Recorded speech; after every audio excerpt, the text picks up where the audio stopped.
विश्व रत्न महामानव डॉक्टर बाबा साहेब आम्बेडकर की जयंती के अवसर पर बड़ी संख्या में बौद्ध अनुयायियों के साथ नागरिकों ने उन्हें अभिवादन किया, जिसमें अनेक मान्यवरों का समावेश है।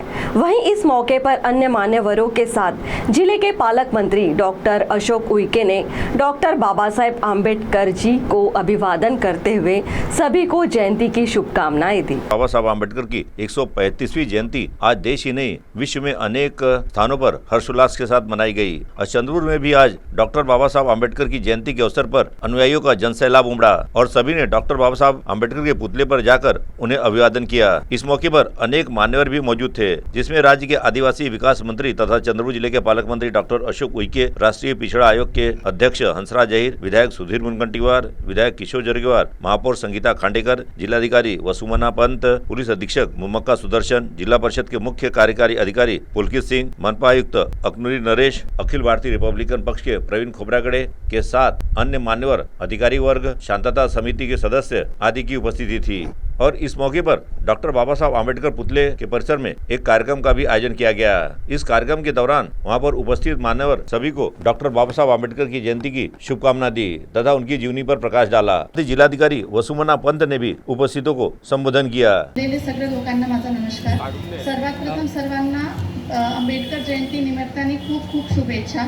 आज मी तुम्ही आम्ही जो काय आहे हा देशामध्ये ते बाबासाहेब आंबेडकरने दिलेले संविधानमुळे आहे। त्यांनी त्या संविधान मार्फत जे आम्हाला अधिकार दिले, आम्हाला जो काय अधिकार दिले त्याच्यामुळे आज भारत इथपर्यंत आलेला आहे, त्याचा विकास इथपर्यंत झालाय आणि आमच्यासारखी इव्हन महिला नसो, दुर्बल घटक असो, सगळ्यांना समान अधिकार देऊन आम्हाला पुढे जाऊन फुल पोटेन्शियल रीच करण्यासाठी आम्हाला तो संधी दिलेली आहे।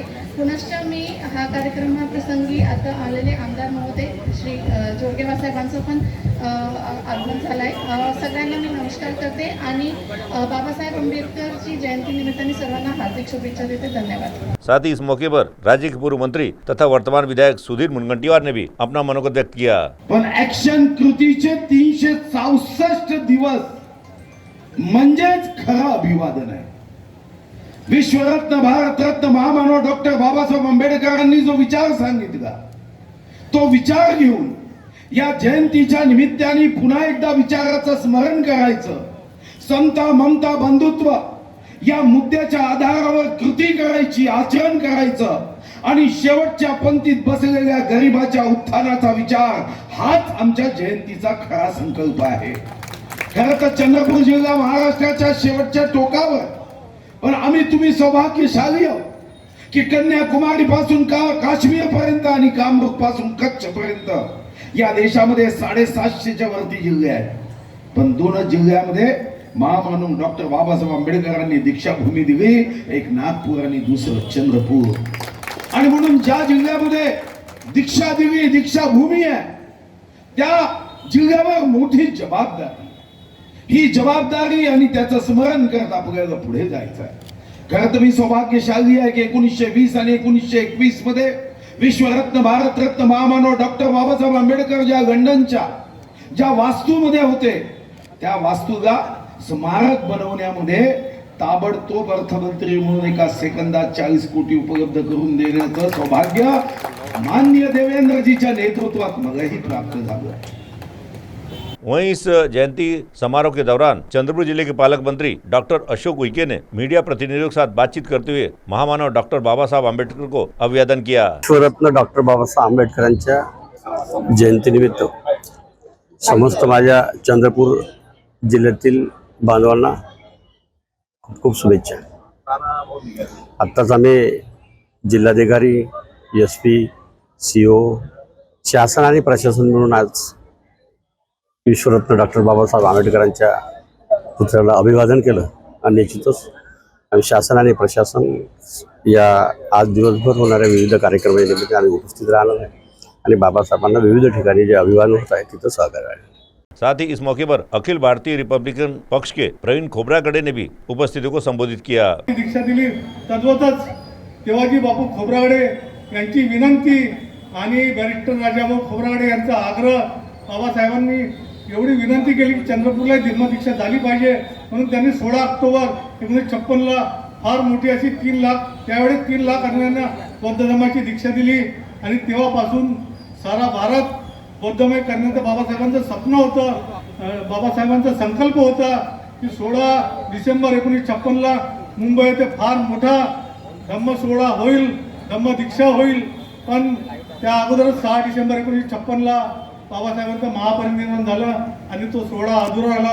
पण त्याच्यानंतरचे जे नेते होते दिवंगत एन शिवराज, दादासाहेब गायकवाड, बॅरिस्टर राजाभाऊ खोब्रागडे यांनी बऱ्याच ठिकाणी धम्मदीक्षा दिली आणि बाबासाहेबांचा संकल्प पूर्ण करण्याचा आम्ही प्रयत्न करतो. आणि हा देश संविधानावर चालत आहे आणि संविधानावर चालत राहील, कारण बाबासाहेबांनी या देशाला संविधान दिलं आणि ते संविधान पूर्ण देशाला लागू झालेलं आहे. आणि मी सर्वांना या जयंतीच्या शुभेच्छा देतो. प्रस्तुत है डॉक्टर बाबा साहब आम्बेडकर की जयंती समारोह की कुछ यादगार झलकियां सीटीवी की नजर से। द्यायचं असेल तर हिंदू कोडबिल पुस्तक द्या. केवळ आपल्याच माणसांना नाही, ओबीसींना द्यायचं तर ज्योतिबा फुले द्या, शाहू महाराजांचं पुस्तक द्या. पुस्तकं घरी कपाटात ठेवायची नसतात, संग्रहित करून आपण वाचून आपली पुस्तकं 2 पुस्तकं घ्यायची. एक पुस्तक आपल्यासाठी परमपूज्य डॉक्टर बाबासाहेब आंबेडकरांचा, परमपूज्य डॉक्टर बाबासाहेब आंबेडकरांचा, भारतीय बाबासाहेब आंबेडकरांचा.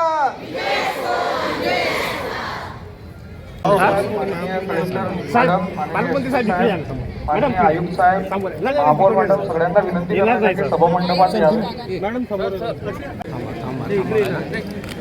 और पीछे आ जाओ थोड़ा हम तुम्हें असे येऊन जा इकडे येऊन जा.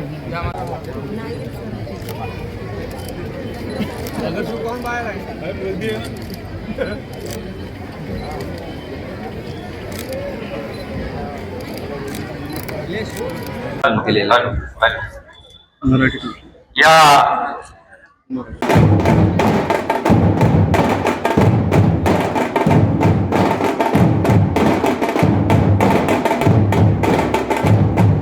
सीटीवी के लिए वैभव हरियारकर की रिपोर्ट।